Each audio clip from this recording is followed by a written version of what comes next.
Hi, You Can Heal family. Okay, so today we're reading the Old Testament. We're in the First Kings, First Kings chapter 4. Oh my goodness. My daughter just came inside because she wanted to stay at a friend's house while I go get my hair done. Yeah, I know. I'm going to do a new style. I'm on a style schedule, okay?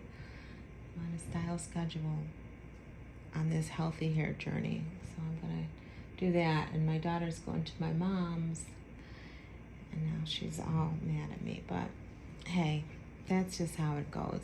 But we're reading the word. If you wanted to know all that, I don't know. I told you anyways, as I'm transitioning into the Bible reading. So chapter 4, and the first section is talking about 11 princes, and then 12 governors. So there's going to be a lot of names here. So forgive me ahead of time as I read them, okay? 11 princes. So Solomon was king over all Israel, and these were his high officials. Azariah, son of Zadok, was the priest. Elihoreph and Ahijah, the sons of Shisha, were court secretaries. Jehoshaphat, son of Ahilud, was the royal historian. Benaniah, son of Jehoiada, was commander of the army. Zadok and Abiathar were the priest. Azariah, son of Nathan, presided over the district governors. Zabdu, son of Nathan, a priest, was a trusted advisor to the king. Ahishar was manager of palace affairs. Adoniram, son of Abda, was in charge of the labor force. Okay, so King Solomon had his people in order, right? And they each had a responsibility. So for those of you who oversee people, make sure everybody's clear on what their job is and what they're doing. So lately I've been on this kick of coaching you on corporate America, I guess, but book a call with Coach Jessica. I'm sure she can help you out a lot more than I can. But anyways, that's what's so interesting about the Bible. You read stuff out loud and then things just come up and you can make some connections. And that's what I'm doing as I'm having this study time with you. So the next verse is verse 7. And this section is 12 governors. Solomon also had 12 district governors who were over all Israel. They were responsible for providing food from the people for the king's household. Each of them arranged provisions for 1 month of the year. These are the names of the 12 governors: Ben-Hur in the hill country of Ephraim, Ben-Deker in Makaz, Shalbim, Beth-Shemesh, and Elon Beth-Hanan. Ben-Hazid in Aruba, including Zokah and all the land of Hepher. Ben-Abinadab in Nephdor. He was married to Taphath, one of Solomon's daughters. Oh dear. Baina, son of Ahilud in Tanash and Megiddo, all of Bethshan near Zareth. Okay, sorry. Oh my gosh. All right, let's focus here, Shena, with all these names. Okay, so we have Bashan to Abba Mahola. Oh gosh. And over to Jokmeam. I'm not kidding. These are the names in the Bible. We're on verse 13 of 1 Kings chapter 4. Look for yourself. I'm not making this up. Ben-Gaber and Ramoth Gilead, including the towns of Jair, named for Jair, son of Manasseh, in Gilead, and in Argob, region of Bashan, including 60 great fortified cities with gates barred with bronze. Ahinadab, son of Iddo, in Mahanaim. Ahimaaz in Naphtali. He was married to Basmath, another of Solomon's daughters. Baanah, son of Hushai, and Ashir, and in Aloth.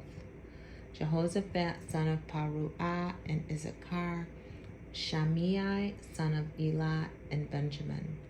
Geber, son of Uri, in the land of Gilead, including the territories of King Sihon of the Amorites and King Og of Bashan. And there was one governor over the land of Judah. Hey, if this is your first time listening, you got to take it, because on these readings, like I said, I'm not the Bible app, so we're going to read, we're going to laugh a little, we're going to get the word and do what we need to do, okay? The next section is Solomon reigns in wisdom, and this section starts with verse 20. The people of Judah and Israel were as numerous as the sand on the seashore, and they were very contented with plenty to eat and drink. King Solomon ruled all the kingdoms from the Euphrates River to the land of the Philistines, as far south as the border of Egypt.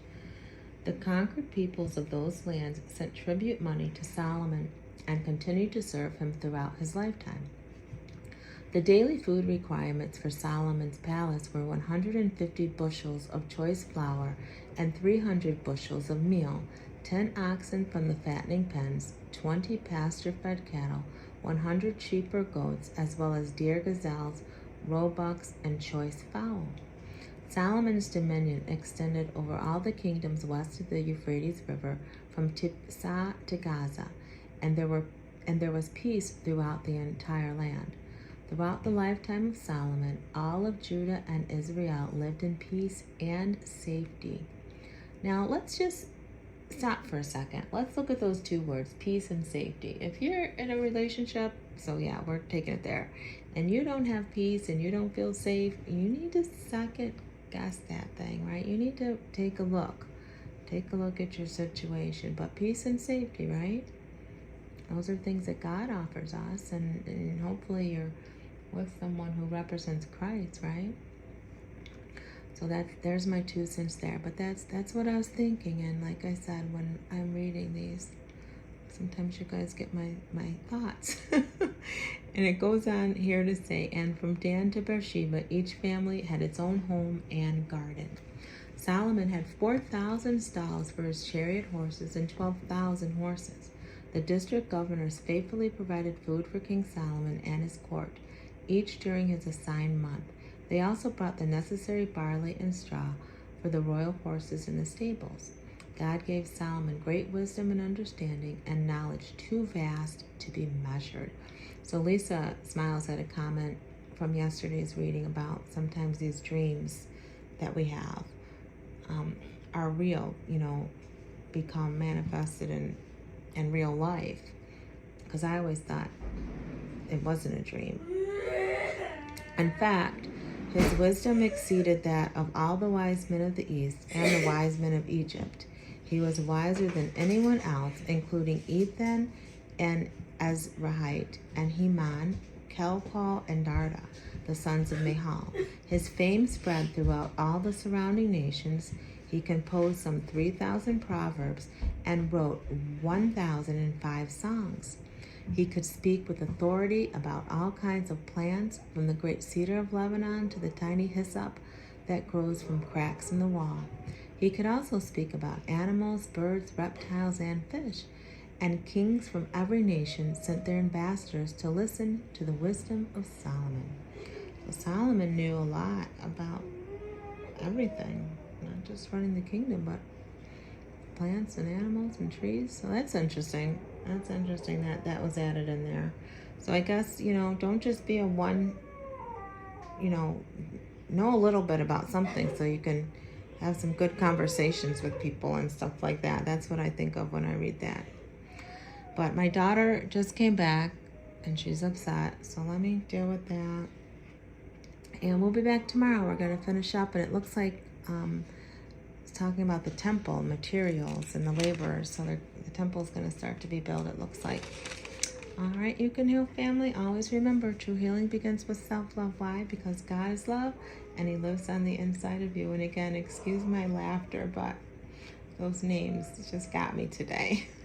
We'll talk tomorrow. Bye.